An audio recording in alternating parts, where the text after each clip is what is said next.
में जब कांधों पे उठाकर शिव भक्तों को मुसलमान अमरनाथ की गुफा तक ले जाते हैं, वो भी सेकुलरिज्म है। हेलो, वो मुफ्त में लेके नहीं जाते हैं, वो प्रोफेशनलिज्म है। लेकिन इस राष्ट्र के सभी दर्शनों में सेकुलर सिद्धांत है।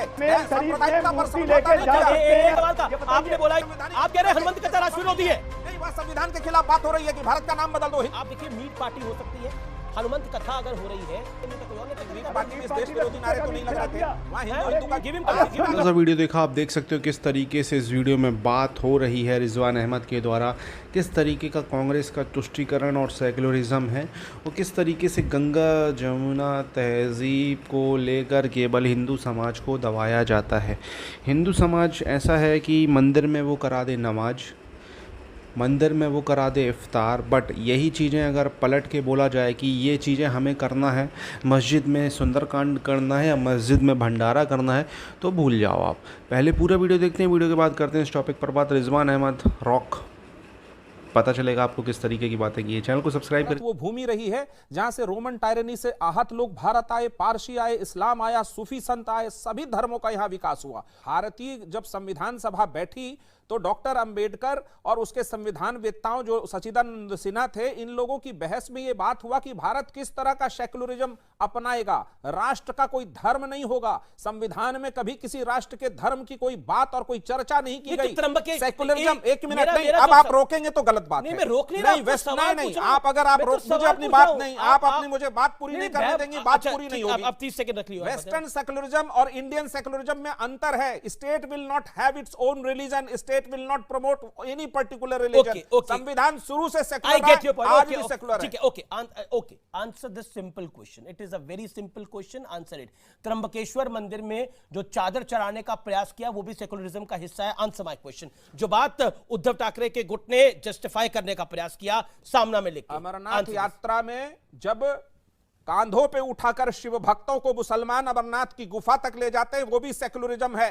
वैष्णो देवी उल्टा हुआ होता, यही उल्टा हुआ होता तो फिर क्या कहा जाता? यात्रा में मुस्लिम संप्रदाय के लोग भक्तों को ले जाते, वो भी वो अलग चीज है सर। देश की लेकिन चादर चढ़ाएगा तो ज्योतिर्लिंग पे, कोई कहीं जाए, क्या ज्योतिर्लिंग पे चादर चढ़ेगी? चादर वाली चादर अजमेर शरीफ पे हिंदू चढ़ाने जाते तो चढ़ाए, सेकुलरिज्म नहीं है। लेकिन वहां पे पूजा करता है कोई, आरती करता है क्या? वहां पे कोई आरती करता है क्या? ओके, रिजवान अहमद,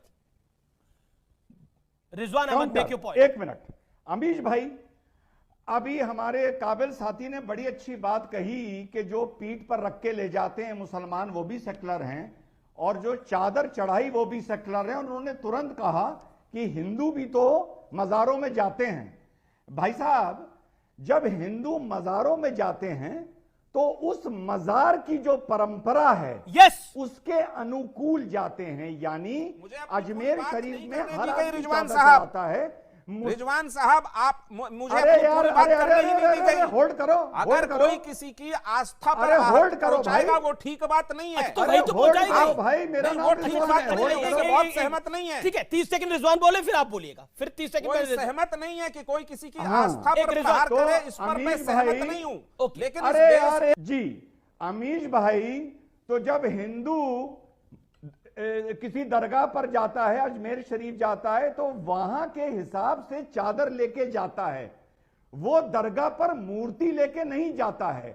अगर तुम्हें महादेव के मंदिर में आने का बड़ा शौक है तो चादर लेके क्यों जा रहे हो? जल लेके जाओ, महादेव की मूर्ति लेके जाओ ना। जैसे हिंदू किसी दरगाह पर चादर लेके जाता है, वो परंपरा है वहां की। मैं बार बार बोल रहा हूं, वो परंपरा है। दरगाह में अगर कोई जाएगा, आप जाएंगे, मैं जाऊंगा, ये जाएंगे, वो चादर लेके जाएंगे, वहां आरती की थाली नहीं जाएगी। अमीश भाई जी, अरे अमीश भाई, ये बताइए, क्या ऐसी परंपरा किसी को कबूल होगी जहां पे दरगाह में कोई मूर्ति लेके जाए? ओके, जवाब। 30 सेकंड 20 सेकंड। जो कंधे पे मुसलमान लोग श्रद्धालुओं को लेकर जाते हैं, जो मुसलमान श्रद्धालुओं को लेके जाते हैं, वो सेकुलरिज्म है। हेलो, वो मुफ्त में लेके नहीं जाते हैं, वो प्रोफेशनलिज्म है। प्रोफेशनलिज्म, वो सेकुलरिज्म नहीं है। पहले सेकुलरिज्म और प्रोफेशनलिज्म का फर्क समझ लीजिए। जी, ओके। उनको सेकुलरिज्म और प्रोफेशनलिज्म, उनकी जो चश्मे, जिस चश्मे से वो देखना चाहते हैं देखें, लेकिन इस राष्ट्र के सभी दर्शनों में सेकुलर सिद्धांत है और इसमें धागों से पिरोया गया सेकुलरिज्म बचाने की हमें जरूरत है। दूसरे की आस्था पर प्रहार ना करे, ये बात जरूर है। अगर कोई ग्रुप किसी की आस्था पर प्रहार करेगा, कोई अपराध करेगा, ये बात ठीक नहीं है। लेकिन उस आग में और आग लगाएं, ये भी बात ठीक नहीं है। लगी है आग तो बुझाई जाए और नफरत की आंधी मिटाई जाए, यही भारत का दर्शन है और यही नीतीश जी की विचारधारा का सिद्धांत है। नीतीश जी ने अपने पूरे जीवन में सांप्रदायिकता पर समझौता नहीं किया।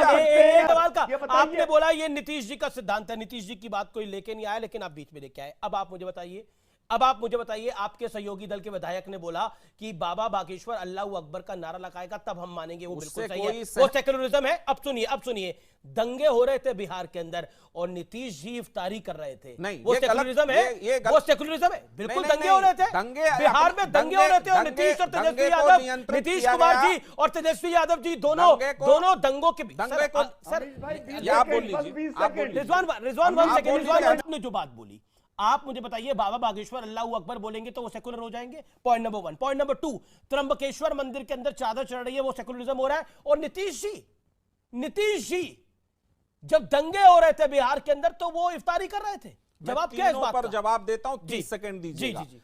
जहां तक बात आया कि बिहार में जो दंगा हुआ, उस दंगे में जिन लोगों का हाथ शामिल था वो आज जेल में हैं। और दूसरी बात, उस दौरान अगर रमजान चल रहा है, किसी का पवित्र महीना चल रहा है, कोई दिन भर व्रत पर है और उस व्रत में इफ्तार एक परंपरा है, व्रत में एक संवैधानिक, आप रुकिए, उनके यहाँ अगर आमंत्रण मिलता है, नीतीश जी ने अगर उनके यहाँ आमंत्रण मिलता है तो इस इफ्तार में शामिल होना एक राष्ट्रीय परिचय है, हर धर्म के त्योहार का सम्मान। नीतीश जी विजयादशमी हनुमान कथा हो रही थी अभी, हनुमान कथा होती, 15 लाख लोग आए आपके किस इफ्तार में राष्ट्र विरोधी नारे लगे भाई साहब? अच्छा, वहां जाके संवैधानिक, आप कह रहे हैं हनुमान कथा राष्ट्र विरोधी है? नहीं, वह संविधान के खिलाफ बात हो रही है कि भारत का नाम बदल दो, हिंदू राष्ट्र कर दो, वहां जाके संविधान बैठा हुआ व्यक्ति क्यों जाएगा?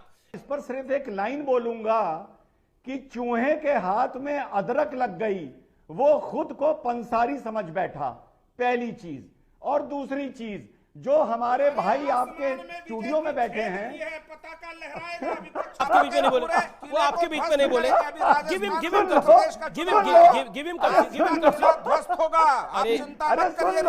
जेडीयू के नेता ललन सिंह मीट पार्टी कर रहे थे, उसको लेकर भी कई सारी कहानियां, I am not getting into that, हमेशा खाना खिलाते हैं अपनी जनता को। लेकिन आप देखिए, मीट पार्टी हो सकती है, हनुमंत कथा अगर हो रही है वहां पर भी कोई जा ही सकता था। भाई नीतीश जी के पास टाइम नहीं था, कोई और नेता नहीं, मीट पार्टी में इस देश विरोधी नारे तो नहीं लग रहे थे, वहां हिंदू का झूठा।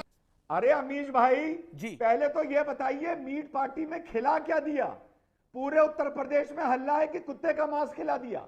ये र्यूमर रिजवान जैसे लोग ही नहीं, बीजेपी ने आरोप लगाया कर सकते हैं कि मटन की जगह डॉग मीट खिला दिया गया, ये आरोप लगा है। जेडीयू के राष्ट्रीय अध्यक्ष माननीय ललन सिंह जी हमेशा अपने यहाँ पर होता है खत्म। आप देख सकते हो रिजवान अहमद किस तरीके से बात कर रहे थे, और जो बात कर रहे थे ऐसा लगता है कि ऐसी अगर वो बात करते रहे तो भारत का 100% मुसलमान तो रिजवान अहमद से नफरत करता है, क्योंकि वो इतनी कड़वी बातें और सच्ची बातें बोलते हैं। और जिस तरीके की वो मतलब बातें कर रहे हैं, ऑब्वियसली वो 100% सत्य हैं। अभी दिल्ली में हाल ही में आपने घटना देखी, लव जिहाद, केरला मूवीज़ को लेकर भी, द केरला स्टोरी मूवी को लेकर भी विपक्ष ने बहुत सवाल उठाए। विपक्ष मतलब यार, जो रियलिटी है, जिस तरीके की चीज़ें हो रही हैं, ऐसी चीज़ें देख कर ही दिल दहल जाता है। कोई 16 साल की बच्ची को आके धड़ाधड़ चाकुओं से बिल्कुल लगातार हमले कर रहा है, कहीं ये वो, मतलब यार लव जिहाद के सीन।